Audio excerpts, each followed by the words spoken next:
Okay, this is Chapter 2, Section 1, Notes, Part 1. Part 2 will show up on the channel following Monday's portion of class. We're going to start this video with the colonial period. During the 1600s, many people from Western Europe and Western Africa came to North America. As you may have heard in your American history classes, people coming from Western Europe made up the primary population of the colonies at the time, while many of the people immigrating from Western Africa to North America were doing so against their wills, excuse me, and were enslaved persons. Most of those people immigrating from Western Europe came from England, and they brought some English ideas on government with them when they came. The first of which is limited government. And limited government is the power of the government being limited, meaning their power is not absolute. So what this means is that the government can't just do whatever they want. There are certain things in place that prevent them from doing so. For example, here in the United States, our Constitution places certain limits on what our government can and can't do, meaning they cannot make laws or regulations that limit our freedom of speech because of the First Amendment. They also brought the idea of representative government, which is the idea that you elect other citizens to represent you in the government and make decisions for you. Both of these ideas on government greatly influenced the development of the United States because, to this very day, the United States is a limited government and a representative government. The first time limited government ever appeared was in a document called the Magna Carta. And the Magna Carta was a document that was signed in England that was interpreted as creating protection against unjust punishment or punishment that was not deserved. Loss of life, liberty, and property. Those three ideas from John Locke in his book Two Treaties that we're going to discuss just a little later on in this video. Another important portion is that it also stated that taxes could not be levied without popular consent, meaning people voted whether they were going to allow this tax to be passed or not. And this was huge. This was the first time ever that somebody told a government, no, you can't do that. People need to be able to say yes or no. But despite the fact that the Magna Carta was signed, monarchs continued to dominate in power until about 1625, when something pretty big happened. Charles I dissolved Parliament, meaning he said, we don't need you anymore. Parliament doesn't exist. I have all the power. I'm in charge. He decided he was going to lodge troops in the homes of his citizens and declared martial law, which essentially means that all of your rights are temporarily suspended because of a state of emergency. Now, while we can't prove that there was beyond a reasonable doubt a state of emergency then, it is widely assumed that Charles I did this as a way to consolidate power. However, just under 3 years later, King Charles tried to recall Parliament. He realized that he had upset a lot of citizens with his actions and wanted Parliament to come back. And they said they would not do so unless he signed a document called the Petition of Right. The Petition of Right limited his power directly, and he was no longer able to collect taxes from his citizens without Parliament approval. And this is pretty big as well. This is the first time that a document has ever limited the power of a monarch directly and given that power to a different branch of the government, in this case, Parliament, which was Britain's version of the legislative branch. In 1688, about 70 years later, Parliament removed the king at the time and replaced them with William III and Mary II. Now, while William III and Mary II weren't exactly the smartest people you've ever met, this was a pretty big move.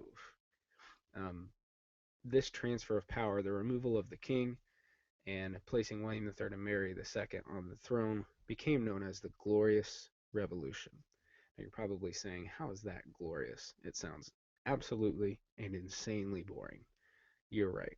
It was not very eventful, and that's why it was glorious. There was not a single bullet fired, there was not a single drop of blood shed. So they called this the Glorious Revolution because no one died and power was passed peacefully from one person to another. And this kind of became the basis of the way the United States passes their power from president to president following the end of their term, as we will find out in January 2017. Not long after, Parliament also passed something called the English Bill of Rights. This is extremely important because our United States Constitution has, in some way, every single piece of the English Bill of Rights within it. So this is sort of a foundation of what our United States Constitution is based on. And the English Bill of Rights set those clear limits on what a ruler could and could not do. So it further limited the government, giving people yet more power inside of their government. And it had 5 major points. Number one, monarchs do not have absolute authority. It means the monarchs can't just do whatever they want anymore. As an example of when you would see this in the United States, it is that the government does not have absolute authority. The people of the United States have absolute authority when they vote and elect certain representatives. Number two, the monarchs must have consent to suspend laws, levy taxes, and maintain an army. In the United States, you would find this as the government has to be able to vote to levy taxes in Congress to change our tax policy. And you might be saying, well, that's the government controlling you. Not exactly. Since Congress is elected by votes from United States citizens, indirectly, but in a way, it is the United States citizens determining whether the taxes will be raised or lowered. The same goes for maintaining an army. The United States Congress is in charge of maintaining our army, and they get their power directly from United States citizens. Number three, a monarch cannot interfere with parliamentary elections. Just like in the United States, we have free and secret voting when we go to the excuse me, when we go to the ballot box in the fall and spring of each year. We don't have to worry about being persecuted for voting for one candidate over another because we are allowed to vote for whoever we want. And that's why when we spoke in class, I said, if anyone ever offers you any amount of money to vote for them in an election, take it immediately because you can still vote for whoever you want, and there's no way that they could prove that you did otherwise. Number four, people have the right to petition the government into a fair and speedy trial. So people have the right to say, hey, we don't like this, sign this paper, and give that to the government as a way for the government to acknowledge that people don't like that. That's a part of the First Amendment. And a fair and speedy trial, meaning that if you are placed on trial, your trial is conducted in a timely manner, and you are judged fairly. Maybe not by a jury of your peers like we have in the United States, but it will be as fairly as fair as possible. And that is a part of the Sixth Amendment to the United States Constitution. And the fifth and final point, people are not subject to cruel and unusual punishment, which is directly correspondent to the Eighth Amendment to the United States Constitution, meaning you could not be tortured and or kept against your will for jaywalking or something silly, meaning the punishment needs to fit the crime and it cannot be cruel and or unusual. The basis of the United States Revolution or the American Revolution was that the colonists believed they were being deprived of these English Bill of Rights, that they should have been guaranteed. In a way, they were right. Because Britain had a representative government, this representative government elected members to British Parliament, and British Parliament was charging the colonists taxes. The problem was the colonists did not have the opportunity to send a representative to Parliament to vote on these taxes. So the colonists were being required to pay taxes whether they agreed with them or not. On the flip side, however, the colonists really believed in representative government, which, ironically enough, was the structure of government that they were revolting against. So British Parliament was made up of two chambers. The first, the upper house, was the House of Lords. And this is the smaller house of British Parliament, and it was normally made up of first sons of noble families. This house today in modern day British Parliament truly doesn't have as much power as the other chamber, the House of Commons, but it does still exist. The lower house, the much larger house, was the House of Commons, and this was made up of elected representatives. The House of Commons today in modern British Parliament has almost all power, that government power, that's found within Britain. This structure, an upper house with smaller amounts of people, more noble families, was the same idea that was used to create the United States Senate, and the House of Commons, made up of elected representatives, regular everyday people, and being a much larger house, was the basis of the United States House of Representatives. So we're back to John Locke, and we spoke about him in chapter 1. But he never truly goes away because his ideas were so radical and accepted throughout the world. So he wrote a book, it was called Two Treaties, and he outlined his political ideas in that book. And some of the most important ideas that he outlined in there were the social contract theory and his belief that you can overthrow an ineffective government if they are not living up to their end of the bargain in the social contract, and that at birth people were free, equal, independent, with the rights to life, liberty, and property. And believing this at birth was pretty radical. There were a lot of governments at this time where people were not born free or equal, independent, with any of the rights to life, liberty, or property. They just did what they were told and they continued on.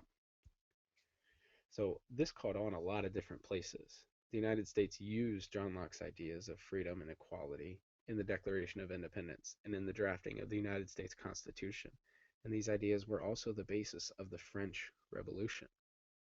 People saying, we want these freedoms. We want the ability to make our own decisions, to live freely, and to be able to own property. So all of those things were ideas directly reflected on John Locke's ideas that were used on the basis of the creation of many of the world's modern day democracies.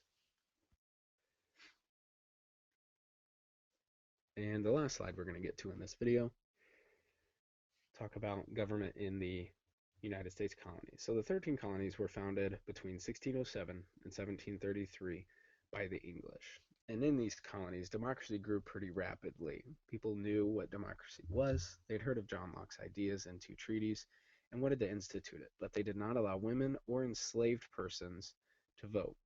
And every colony had some sort of property qualification. So to put this in perspective, if these same qualifications were in place today, here's what it would look like. Now, there are about 218 million registered voters in the United States that can vote. Now, according to United States Census data, about 60% of them are going to be white, which was the only race that was able to vote at this time. So,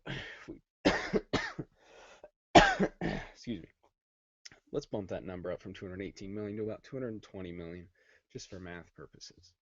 So about 60% of that is about 120 million people. So if we cut that number in half again to account for the fact that half of those white population are going to be men and half are going to be women, we're looking at about 60 million people that are able to vote. And then if we take into account that you also must own property, it's something like 70% of those 60 million are actually going to be able to vote. So we're talking somewhere in the neighborhood of about 36 million people under these qualifications would be able to vote in modern day elections. That's just over 10% of the United States population. So 90% of the population would not be able to vote under these qualifications. And that's why these qualifications tended to go away, a few things at a time.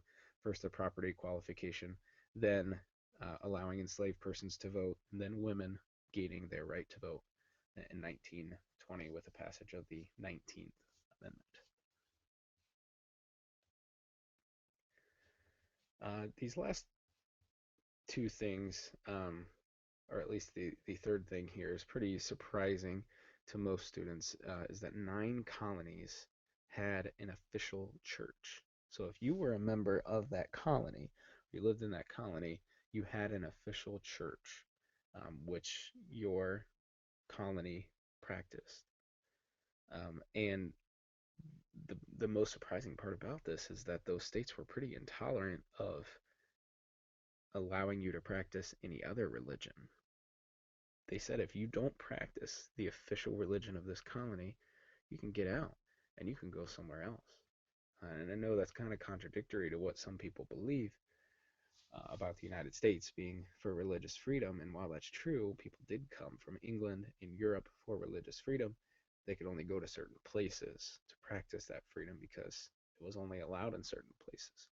And finally, each colony had an independent government with a written constitution, legislature, and separation of powers. So each colony, despite the fact that they were under British rule, kind of formed their own governments.